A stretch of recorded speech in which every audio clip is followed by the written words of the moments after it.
Hai hai, Shalom Bapak Ibu, jemaat yang dikasihi dalam Kristus Yesus.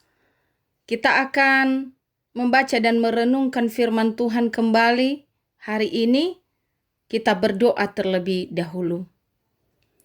Tuhan Yesus Kristus, Sang Pemilik kehidupan kami, Tuhan dan Juru Selamat kami yang hidup. Pada hari ini kembali kami diberi kesempatan untuk membaca dan merenungkan kebenaran firman-Mu. Sungguh Bapa, kami bersyukur untuk itu. Dan biarlah Engkau yang menolong kami, kuasa Roh Kudus yang memampukan kami menerima dan memahaminya dalam kehidupan ini. Dalam nama Yesus kami berdoa dan mengucap syukur. Amin.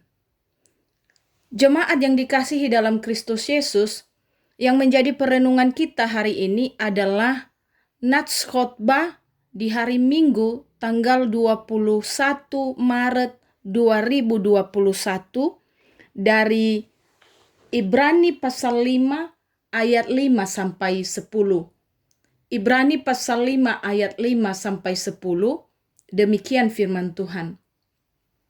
Demikian pula Kristus tidak memuliakan dirinya sendiri dengan menjadi imam besar, tetapi dimuliakan oleh Dia yang berfirman kepadanya, "Anakku, engkau telah kuperanakkan pada hari ini." Sebagaimana firman-Nya dalam suatu nats lain, engkau adalah imam untuk selama-lamanya, menurut peraturan Melkisedek.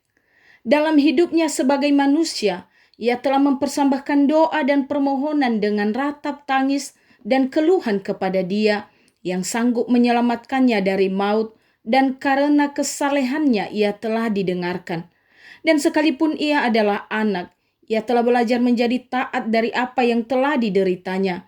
Dan sesudah ia mencapai kesempurnaannya, ia menjadi pokok keselamatan yang abadi bagi semua orang yang taat kepadanya. Dan ia dipanggil menjadi imam besar oleh Allah menurut peraturan Melkisedek. Sedemikian jauh pembacaan firman Tuhan, saudaraku. Hari ini, nats renungan kita yang baru saja kita baca dari Ibrani pasal 5 ayat 5 sampai 10 berada di bawah tema Kristus yang mendamaikan.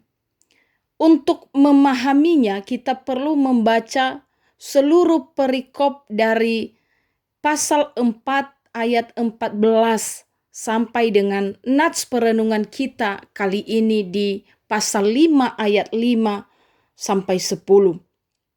Lalu kita mulai dengan memahami keadaan jemaat mula-mula pada waktu itu, di mana orang-orang Kristen Yahudi mengalami berbagai tekanan, olok-olokan, penderitaan, bahkan penganiayaan, dan juga mereka yang meragukan keimaman Yesus, yang mencoba menggoyahkan iman percaya mereka kepada Yesus Kristus. Dan ternyata pada waktu itu mulai ada di antara jemaat-jemaat Tuhan orang-orang Kristen Yahudi yang mulai goyah dan ingin meninggalkan iman percaya mereka kepada Yesus Kristus dan kembali ke agama lama mereka yang dahulu yang mereka anut, yaitu agama Yahudi. Sehingga penulis kitab Ibrani merasa perlu untuk mengingatkan mereka, mengingatkan orang-orang Kristen Yahudi, mengingatkan jemaat-jemaat Tuhan supaya tetap teguh dan setia dalam pengharapan kepada Yesus Kristus. Karena sesungguhnya ada hal yang sangat prinsip yang menjadi kekuatan yang menunjukkan keunggulan orang-orang yang hidup di dalam Kristus, yang berbeda dengan mereka yang di luar Kristus. Itulah sebabnya kalau kita membaca apa yang disampaikan pada pasal 4 ayat 14 sampai 15 oleh penulis kitab Ibrani demikian. Karena kita sekarang mempunyai imam besar agung yang telah melintasi semua langit, yaitu Yesus, Anak Allah. Baiklah kita teguh berpegang pada pengakuan iman kita. Sebab imam besar yang kita punya bukanlah imam besar yang tidak dapat turut merasakan kelemahan-kelemahan kita. Sebaliknya, sama dengan kita, ia telah dicobai, hanya tidak berbuat dosa. Oleh sebab itu penulis kitab Ibrani menyampaikan supaya mereka jangan goyah dan bimbang dalam berbagai bentuk apapun tantangan, penderitaan, bahkan penganiayaan yang mereka hadapi karena Yesus Kristus. Oleh sebab itu, mari kita belajar beberapa poin penting dalam perenungan kita hari ini yang berkaitan dengan tema Kristus yang mendamaikan. Yang pertama, dosalah yang merusak hubungan manusia dengan Tuhan. Mari kita membaca dalam Roma pasal 3 ayat 23 demikian.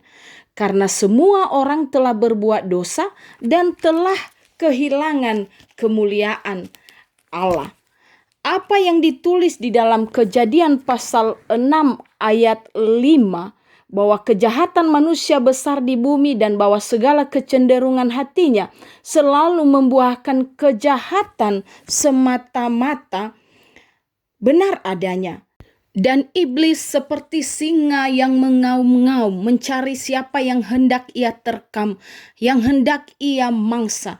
Iblis itu mendorong manusia kepada kejahatan dan segala perbuatan dosa yang membawa manusia kepada kebinasaan, dan tentu ini merusak hubungan manusia itu sendiri dengan Tuhan.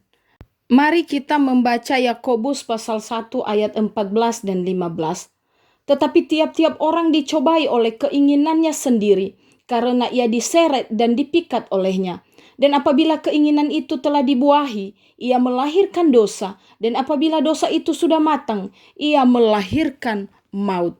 Dosalah yang menjadi penghalang manusia untuk datang kepada Tuhan secara langsung. Jikalau kita mengingat pembacaan pertama dalam minggu ini dari Yeremia pasal 31 ayat 31 sampai 34. Juga tentang keadaan bangsa Israel yang sedang dalam bayang-bayang kehancuran akibat dari serangan Babel. Dan di ayat 31 sampai 32 mengisahkan bahwa penderitaan dan kehancuran bangsa ini disebabkan oleh kerasnya hati dan oleh karena kehidupan mereka yang memberontak kepada Tuhan serta mengingkari perjanjian mereka dengan Tuhan. Dan kita juga sama dengan umat Israel. Kehancuran, kecelakaan, dan penderitaan bisa jadi disebabkan oleh karena kita sendirilah penyebabnya. Kita jauh dari Tuhan. Kita jauh dari segala kebenaran-kebenarannya. Allah begitu mengasihi umatnya. Dan Allah berjanji untuk memberkati mereka asal mereka tetap setia kepadanya. Umat kesayangan Allah ini ternyata tidak setia. Mereka melakukan penyembahan berhala, hidup dalam kedegilan dan kesombongan. Dan inilah pelanggaran perjanjian dengan Tuhan yang membuat mereka terserak dan dililit penderitaan. Ini harusnya juga membawa kita kepada perenungan untuk mengintrospeksi diri dalam hubungan kita dengan Tuhan yang seperti apa. Lalu yang kedua yang penting untuk kita pahami dalam kaitan tema Kristus yang mendamaikan. Para imam dan imam besar menjadi perantara antara manusia dengan Tuhan.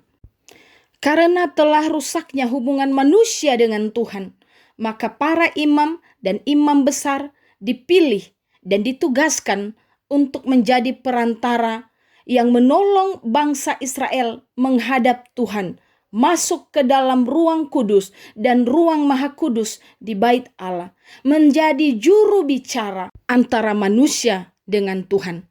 Sementara itu umat Israel hanya boleh sampai di pelataran bait Allah saja. Lebih jauh memahami tentang imam dan imam besar, kita perlu tahu 4 persyaratan bagi seorang imam, terutama di antara orang Israel. Yang pertama, dipilih dari antara manusia dan ditetapkan untuk mewakili manusia di hadapan Allah untuk mempersembahkan persembahan dan korban. Itu ada di pasal 5 ayat 1. Lalu yang kedua, harus dapat mengerti orang-orang yang jahil dan sesat. Itu ada di pasal 5 ayat 2. Mengerti di sini artinya harus dapat melayani dengan perasaan yang telah dikendalikan dan seimbang, serta tidak masa bodoh. Dan dalam hal mengerti ini dapat menguasai dirinya terhadap orang-orang yang jahil dan yang sesat, karena sesungguhnya imam ini adalah manusia biasa, tidak sempurna dan penuh kelemahan. Yang ketiga, persyaratan bagi seorang imam harus mengadakan pendamaian untuk dirinya sendiri sebelum masuk ke ruang Maha Kudus. Itu ada di pasal 5 ayat 3. Dan dalam mengadakan pendamaian untuk dirinya sendiri, ia harus mempersembahkan korban bagi dirinya sendiri karena dia adalah manusia yang juga penuh dengan dosa. Kasih Di persyaratan yang Tuhan ketiga ini tidak penting lagi untuk hanya kita garis terbatas bawahi untuk bahwa orang sebagaimana Israel, di pasal tetapi 7 ayat 27, poin ini menekankan bahwa inilah yang membedakan Yesus Kristus sebagai imam besar yang ingin dari imam-imam biasa di antara umat Israel. Karena Yesus Kristus itu di pasal 4 ayat 15 dikatakan ia tidak berbuat dosa, sehingga ia tidak perlu mempersembahkan korban pendamaian bagi dirinya sendiri.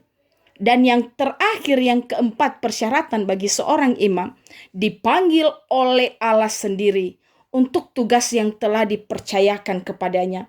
Dan ia tidak untuk memuliakan dirinya. Ini sesuatu yang luar biasa.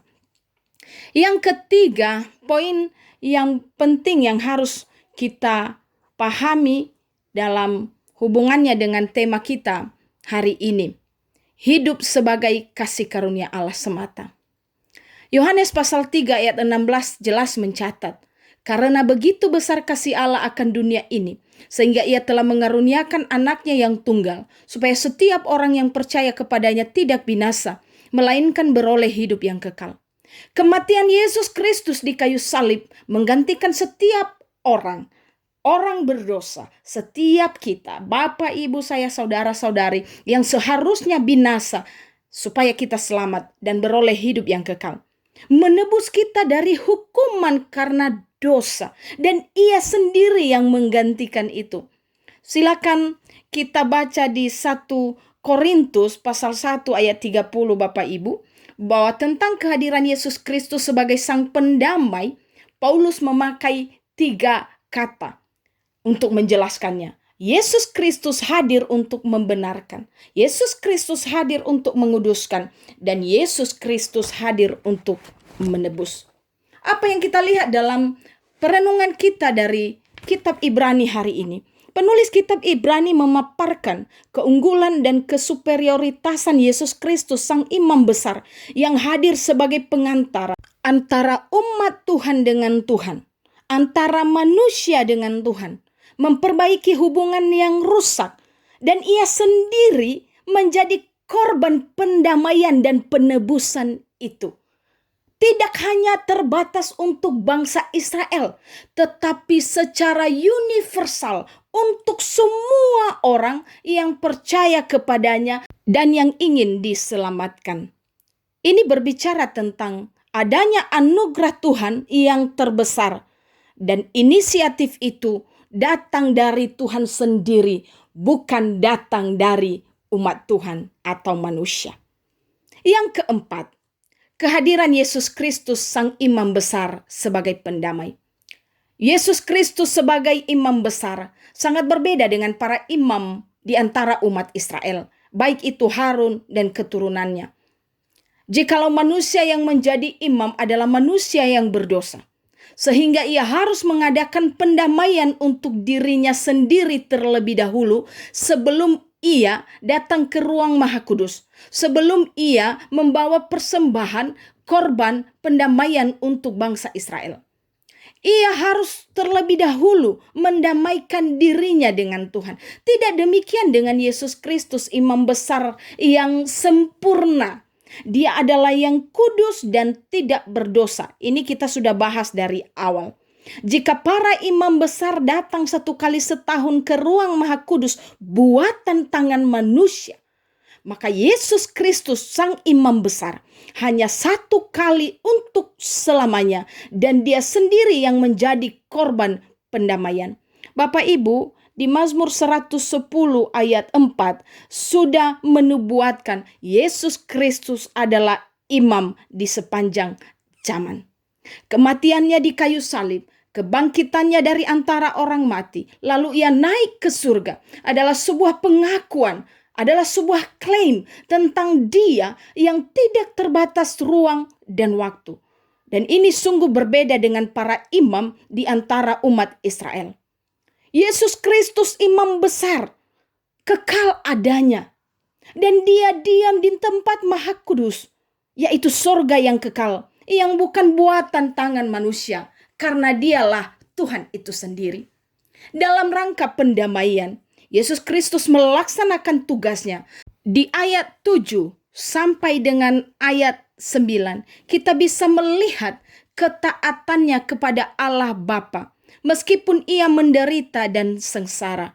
Dan disitulah ia akhirnya mencapai kesempurnaannya dan menjadi sumber keselamatan bagi semua orang, bagi kita yang percaya kepadanya. Apa yang dikatakan di ayat 7 sampai ayat 9, Bapak Ibu? Dalam hidupnya sebagai manusia, ia telah mempersembahkan doa dan permohonan dengan ratap tangis dan keluhan kepada Dia yang sanggup menyelamatkannya dari maut. Dan karena kesalehannya, ia telah didengarkan. Dan sekalipun ia adalah anak Allah, ia telah belajar menjadi taat dari apa yang telah dideritanya.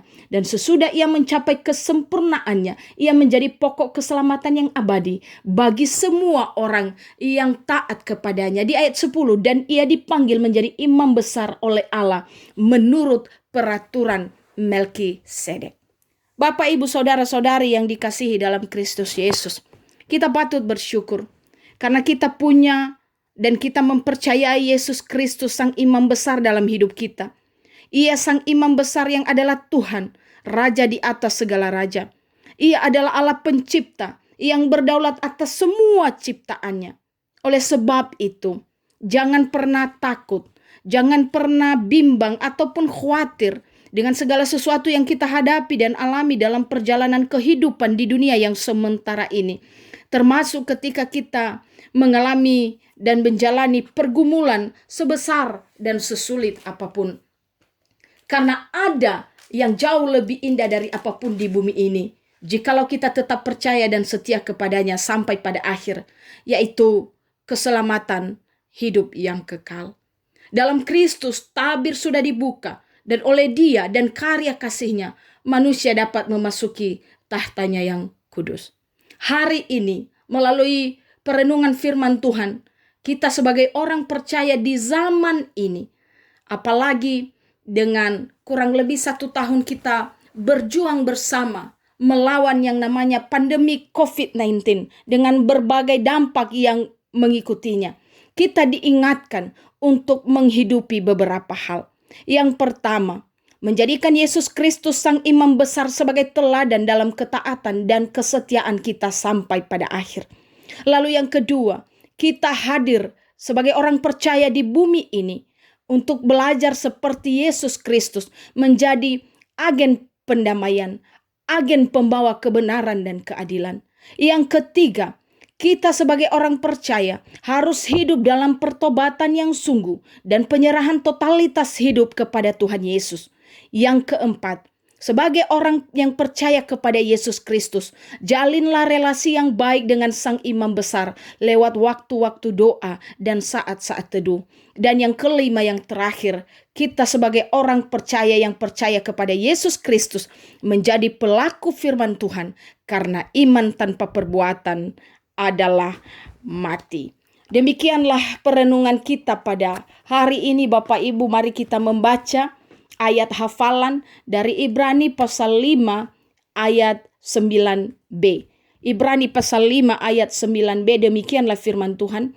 Ia menjadi pokok keselamatan yang abadi bagi semua orang yang taat kepadanya. Ia menjadi pokok keselamatan yang abadi bagi semua orang yang taat kepadanya. Mari kita berdoa. Tuhan Yesus, Engkaulah firman itu sendiri. Dan kami sungguh bersyukur tentang kebenaran-Mu hari ini. Biarlah sungguh Bapa, Engkau sang imam besar dalam kehidupan kami. Kami percayai dan kami menjadikan Engkau teladan sampai pada akhir kami keluar sebagai pemenang, menerima mahkota hidup yang kekal bersama Engkau di surga. Terima kasih Tuhan kebenaran firman-Mu hari ini, dan biarlah dalam menapaki kehidupan di dunia yang penuh dengan lika-liku ini, kami tetap berpegang teguh pada Engkau, dan firman-Mu menjadi rema dalam kehidupan kami. Dalam nama Yesus Allah yang hidup, kami telah berdoa dan mengucap syukur. Amin. Ya Ahobu, Shalom.